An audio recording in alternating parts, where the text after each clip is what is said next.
In this example of titration, we're not given quite as much information, and I didn't ask us to sort through everything, but I still want to go through and see if I can make sense of what is here. So the order is the nitroglycerin, and it's to keep the systolic blood pressure above 110. So this is the effect that I would be monitoring in the clinical setting. The patient's weight, and so I'll note that and see if I need it. The patient is to receive 90 micrograms per minute. So this right here is the order because that's what they're supposed to get. And when I look at that order, it is not per kilogram, so that means I don't end up meeting their weight. The pharmacy delivered nitroglycerin in a glass bottle labeled 100 milligrams per 250. So this information is the strength, and I do need that every time to do my conversions. So I'm asked milliliters per hour for ordered dose.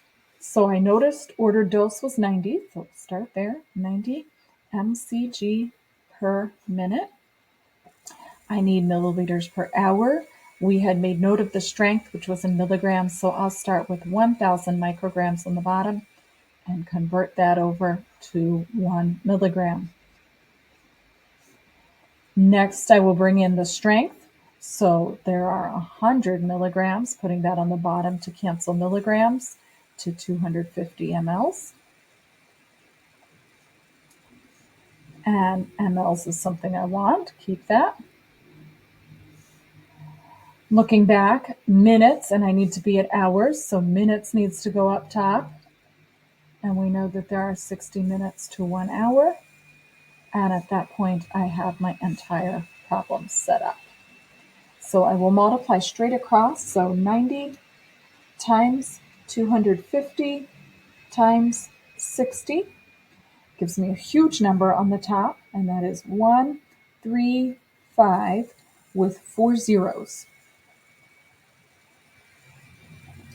Multiplying across the bottom, I see I also have a huge number. So I have a 1 followed by 5 zeros.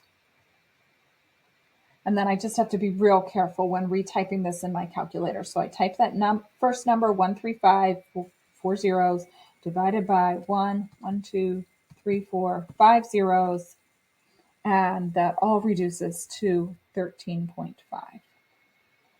And that's milliliters per hour. So I did not have a minimum in this problem. I just had, this is my one and only piece that I have had to do so far. And so what I want to note is that I started at 90, so that was my dose. That was in micrograms per minute. I ended at 13.5. That is my rate in milliliters per hour. So as I look at the charts that I am supposed to complete, the first chart, I will start off always dose over rate. And my dose to start was 90, worked out to be 13.5. I see that the IV rate was increased to 15, and I don't know what dose that delivers, so my X is on top.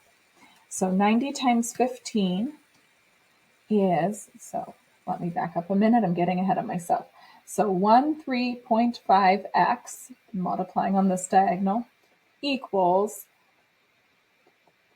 1350, and divide by 13.5, and I get 100.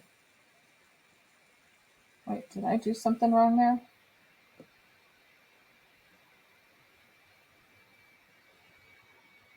No, I'm good. Sorry. All of a sudden thinking 100 milliliters per hour, which was way too fast. But this is the dose of 100 micrograms per minute. And that makes sense because they were at 90 micrograms per minute. So this would be a jump up by 10, and the IV increased a little bit. So that does actually make sense, a number that fits in the problem. So I'm going to continue with this idea of dose over rate for all of the parts of this. And my starting fraction is always the 90 over the 13.5, the first one I did that gave me a pair of numbers to work with. And in this version of the chart on this side of our screen, we are given the milliliters per hour every single time. So we are putting that on the bottom where the rate is. So this one is 16.5, X on the top.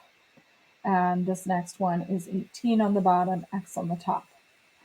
I'm gonna move on to the other side and then I'll share answers with you as well. So in this side of the chart, we are given the dose. So we're gonna set up the problems very similar, always starting dose over rate. Our first one that we calculated was the dose of 90, which gave us a rate of 13.5. And now when I set up my second fraction here, I know a dose because it told me that. This is the dose. And so that number is going to have to be on the top. So I'll put 115 on the top, put X on the bottom. So if I solve this out, I multiply across and I get, so I go this way on that diagonal, 90X. Then I go across this way, so 13.5 times 115 gives me 1552.5. Finish this out by dividing by 90.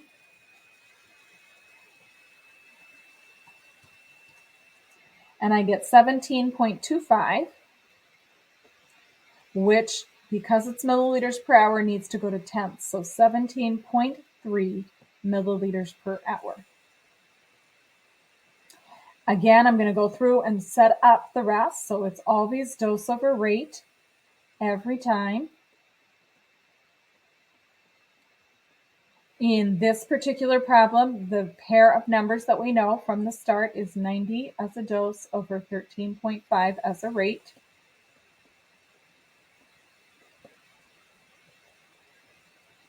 And in this chart, I am told the dose, so that number goes on top, so 122 over X. And the same thing here, 125 over X. So I'll let you do the math. I encourage you to pause the video and do the math and get your answers. And then once you have answers, you can start the video again. And here we see what those answers should be. So they're in the bold here. So we had done the math and gotten this 100. You should have then gotten 110 and 120. We see in our second chart, first off, they decrease. And we know that titration can go up or down. So it goes down to 115. And we had done the math here to get the 17.3. And then your next one will be 18.3 and then 18.8.